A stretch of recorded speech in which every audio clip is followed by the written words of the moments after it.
Hey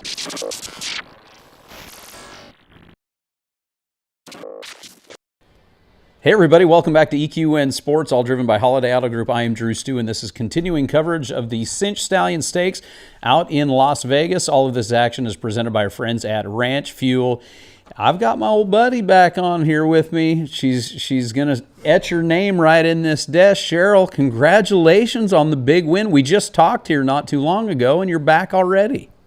Thank you. I appreciate it, and it's always good to be here because that's a good sign when y'all call us. That's right. That's what we were talking about off camera. Nobody ever complains when they come to the desk because it means you are winning for sure. Yes, exactly. Well, good. So let's go ahead and recap for those that may not have seen us in the past interviews. So you got them in the we're talking about the non-pro boxing class. So you won the herd work with a 218, a tie there, I believe, and then came back in the reining and got them there, and then had our boxing class, and overall you are the champion. Very grateful. Well, good for you. So Velvet Elvis is our horse. We've talked about this horse a little bit. Let's tell me more about the horse. I want really let me know what he's like in the barn. Tell me about this horse. Elvis is a 6-year-old dual smart ray, and we bought him late in his 2-year-old year. Clay, I'm not sure that's how you say his last name, but Demuth started him, and my husband bought him, and then Robert trained him, and showed him as a 3 and 4, 5, and now 6-year-old. He's a funny little guy. He kind of doesn't want to be friends. He's kind of prefers a little bit of a business relationship. But he kind of came around here. I was a little bit surprised. He was a little more friendly than usual, so that was fun. But he's just he's a real talented little guy. He's just kind of quirky. But I seem to attract quirky horses. I'm not sure what that says about me. It's that barrel racer deal. I guess, yeah. You come by it honestly, Cheryl. It's I know it. Well, that's cool. So he's that horse that's in the barn that just doesn't want to be hanging out with you. Just says, hey, just come and get me. Let's go do our job, and then leave me alone, huh? Yeah, and feed me, and he's good. Yeah. Well, cool. Let's go ahead and watch. I think Praj has your run from last night.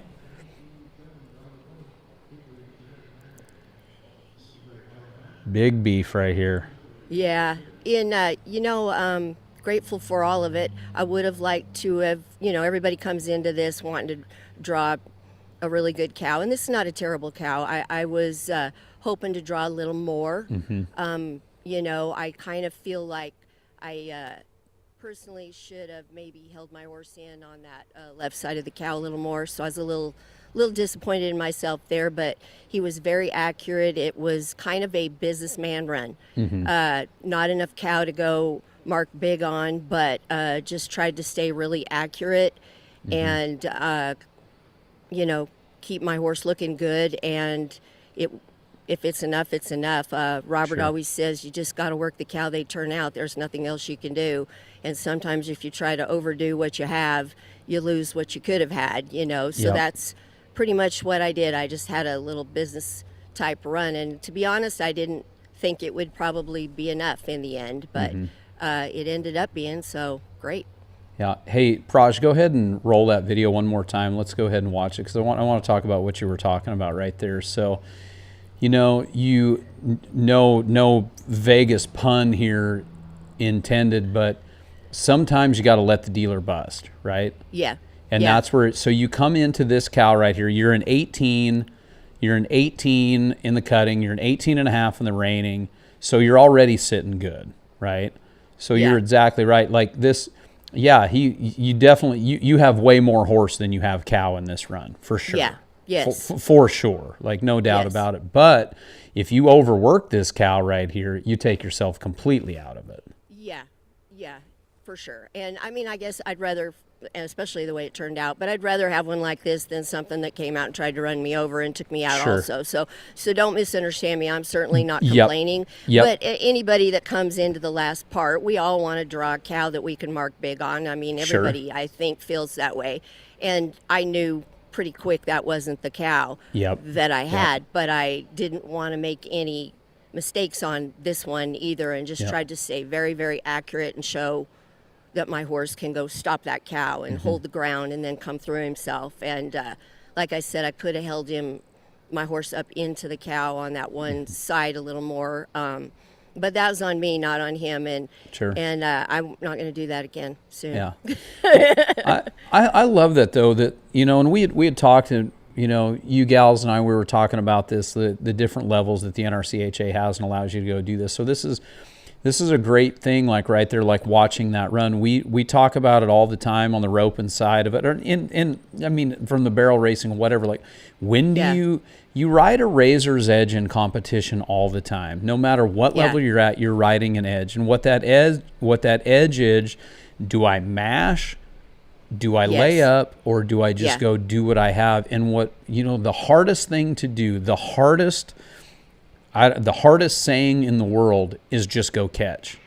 All you've got to do is... Or don't hit a barrel. Don't hit a barrel. Yeah. Just don't hit a barrel. Very much so. That is the hardest thing in the world to do, right? For sure. When all you've got to do is be clean, don't tell me that. Don't. Yeah, right? I agree with you. I agree. Yeah. Yeah. And so that competition right there, that's what I think is great. And that shows your experience right there. You knew exactly the cow that you had. You knew exactly how much horse you had. You had plenty of horse, and you just went out and worked the cow and did exactly what you needed to do, and the chips fall how they may. Yes. Maybe somebody comes out and blitzes a run and gets you by a point or two overall. Maybe. Yeah. But you didn't take yourself out. That's right. And, I try, especially at a major, I try to come in and show them judges I'm here to win something, and I'm gonna walk that line per se. Like in the reining, I have to feel, and you also got to know what you have underneath you, feel your horse. And if it's not there that day, don't maybe go there, because then you will take yourself out of it. But I like them judges to know when I come in, especially in the reining, I'm here to try to win something. And I am going to go just a slight bit into the danger zone because it's a higher degree of difficulty. But on a cow like that, I just, there's only so much you can do. And I just felt like I said, I could have held him up in there that one way and maybe even put a little more pressure on that cow, but I don't know that the outcome would have been any different. So is the juice worth the squeeze type of deal? Right. And like Robert said, it was a businessman's run, and so it ended up being enough, and I'm very grateful for that. Absolutely. Well, and my horse was so consistent through this whole thing. There you go. From a 17.5 to an 18.5 at a major event it's hard. At least it's hard for me. It's not an easy thing. That's awesome. That's awesome. And, going back to what you were saying a second ago, I sat there next to judges' monitors for the better part of my career on the cutting side of things.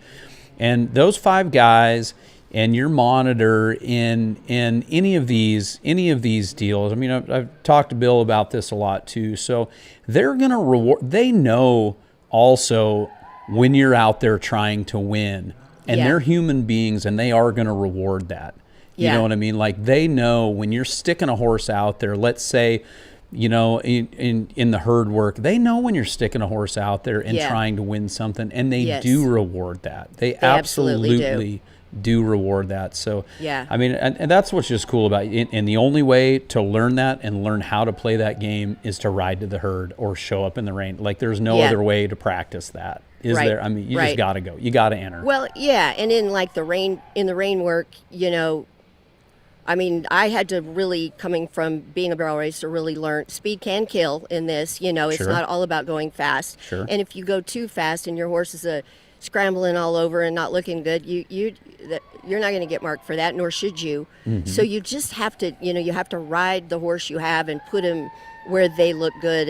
And that this little horse, I can run pretty, when he's hooked and not spooking, I can run him hard in them circles, and he's a pretty mover, and that's one thing I really like about him. I can, kind of throw him out there, and he holds his self-carriage and his head real nice and looks real good loping a big fast circle. And then there's others you got to hold together a little bit more.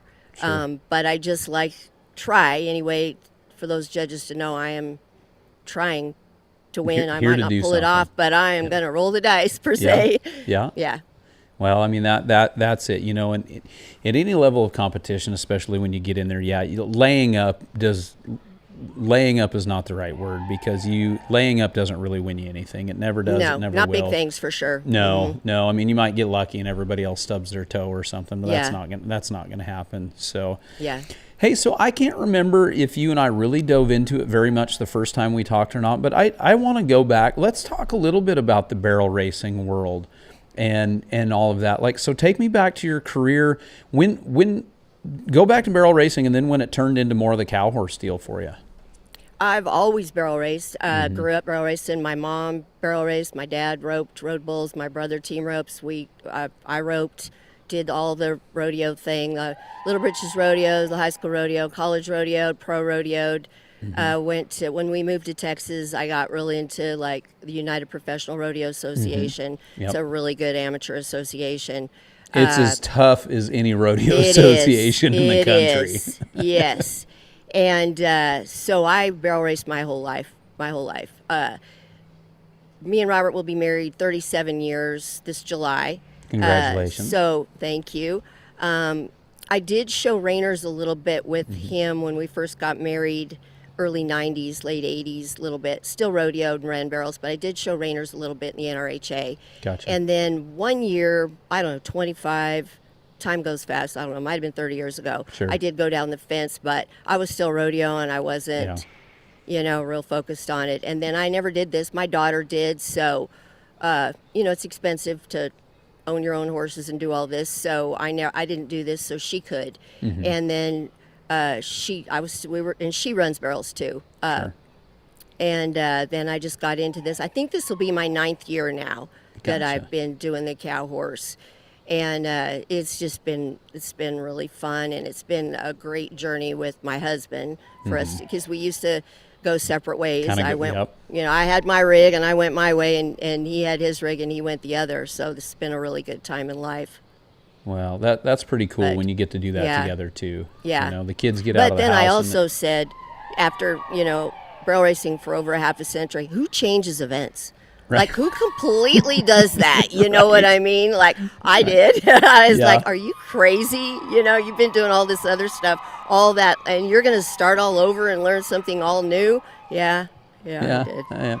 But isn't it, the thing is, for any of us, when I say any of us, I mean anybody, if you've got any kind of that competitive whatever it is, business, barrel racing, team roping, it doesn't matter, that never goes away. And then you find this deal with these horses. I don't know how many guys, and I know that you have talked to these people. I know that you've talked to these non-pros that have been through the barn and through your barrel racing career and everything else. How about these guys and gals that are 50 plus years old and have never been in our industry before? We take it for granted because you and I, we've been in it forever, right?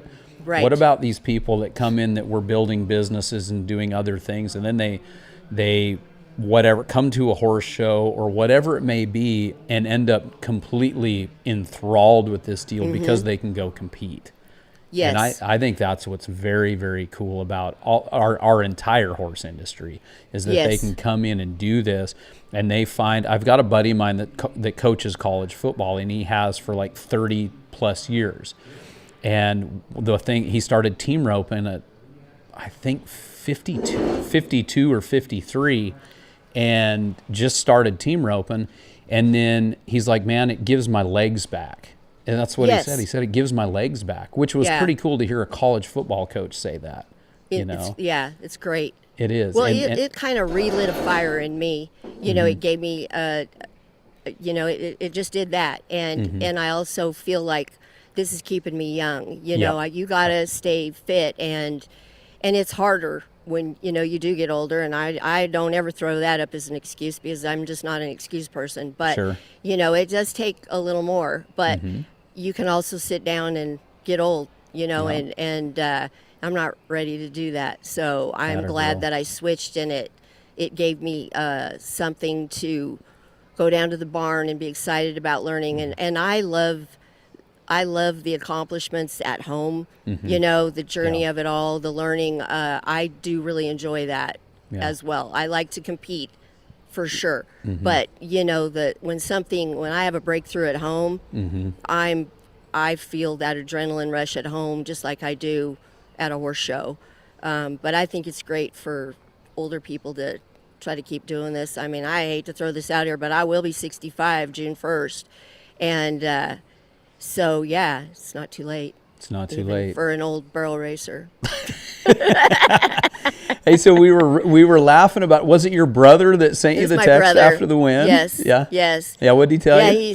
he's a hardcore team roper, and he sent me a text and said, better watch it, they're going to raise your number. Yeah. He's like, well, I guess that's team roper talk, but I laughed so hard at that. That's awesome. It was pretty That's, funny. Yeah, Yeah, you're gonna bump yeah. the number. You keep going, beating them up like this, Cheryl. It was funny, yeah. Well, good for you. So, talking on this deal, I mean, this is pretty cool. So, you won 14 grand, and is that with your 2 go-round placings too? Yes, or is that was the yeah. 2 go-rounds, the overall, and then the select is on the overall also. So I won that also. So combined, it was $14,004. Good for which you. is my single entry, single horse high time, high as Yeah. far as the most money I've won on a single horse in one event. Well, Like one time. congratulations, Yeah, Cheryl. thank you. I mean, this is the most added money they've ever added in our Derby stakes, whatever. So Yeah. it's probably, I'm pretty sure it's the highest paying Yeah. Derby / stakes that has ever been in the boxing. I mean, I could be wrong, but I don't think so. Hey, we're going to call it gospel right now. Okay. Yeah, the celebration paid 10, and Yeah. and that, I think, up to that point, that was the highest paying That one. was the highest So paying. this Well, there you one- go. So yeah, this one. 14 grand, and like you said, everything with your go rounds, and then the select, which is, we call that the legends in the team roping. It's Yes. over Yep. 60, right? Is There what you it is go. for. Yeah. Yes, it is now. Yeah. Well, congratulations. Well, I tell you what, a pretty good few days for you, huh? Yes, I'm very grateful. I don't ever take a win for granted, and I'm really grateful for this. Awesome. Very what grateful. What do we have left? What has your husband got a few that he's showing, or what have we got Yes, going on? I have the non-pro boxing, the regular class, the spectacular. I have the rein work and cow work today. Okay. I already did the herd work. How'd that on go? a different horse. I was second. I had a 145. That was on the hipster horse that Oh, we yeah. had the eventful award ceremony on. Yeah, remember that? Yep. It's Yep. a celebration, yeah. Oh, yeah. So, anyways, he's really in Robert's string now, but I didn't bring my bridle mare. We're fleshing embryos out of her, and so he said I could catch ride his bridle horse. So I show him this afternoon, and then Robert has a Derby horse, and then he'll show in the bridal spectacular, and then of course he has the Hall of Fame at the end of the week. Very, very cool. Very, very cool. Well, what I would like to do is, why don't you talk to Sarah and see, regardless of how this week goes, I would love to have you and him up here later in the week, or at least with Amy when she gets there. That would be cool. Just to Okay. talk about your guys' story. I mean, that's a big deal, Okay. getting into the Hall of Fame. And, I walking into the shows in Fort Worth and seeing the banners hanging from the ceiling, no matter what they mean, is a special deal. The Hall of Famers, the $1 million sire, all of that stuff, it's very, very cool. And to be in that class of our heroes that you see up there, because it's those guys and gals that are up there, they're heroes not just in the cow horse world. They're as horsemen and women, and that's very, Yeah. very cool. Very, very Yeah, cool. Roberts comes from, he's originally from California. He's very much into the cow horse tradition. And he has so much respect for the Hall of Fame. And so it's such an honor for him to join them. It really means a lot to him. But it's a great honor. Yeah. Well, that is great. Well, let's make sure and try to get you guys back, or at least I think Amy's going to be out here in a few days, so it'd be great. So, well, congratulations to you and Velvet Elvis, and you'll be getting that letter in the mail when we bump your number for sure. So be looking forward to that. But Cheryl, thank you so much. Don't back out. Yeah, right. Yeah. So this has been so much fun, and guys and gals, we're going to be continuing and bringing you more and more coverage from our Cinch Stallion Stakes out in Las Vegas. All of this coverage is brought to you by our friends at Ranch Fuel. Ranch Fuel has partnered up with us with all of EQN sports coverage of the NRCHA through the year here in 2026. So a big shout out to them and a big thank you. And once again, it is all driven by Holiday Auto Group. They are the official automotive retailer for everything we do here at EQN Sports, and a big thanks to Alvin and the entire crew for what they do for us here. So on behalf of all of us here at EQN Sports, driven by Holiday Auto Group, I am Drew Stew. We will catch you on the next short video from South Point Hotel and Casino. All right, everybody, we'll talk to you in a little bit.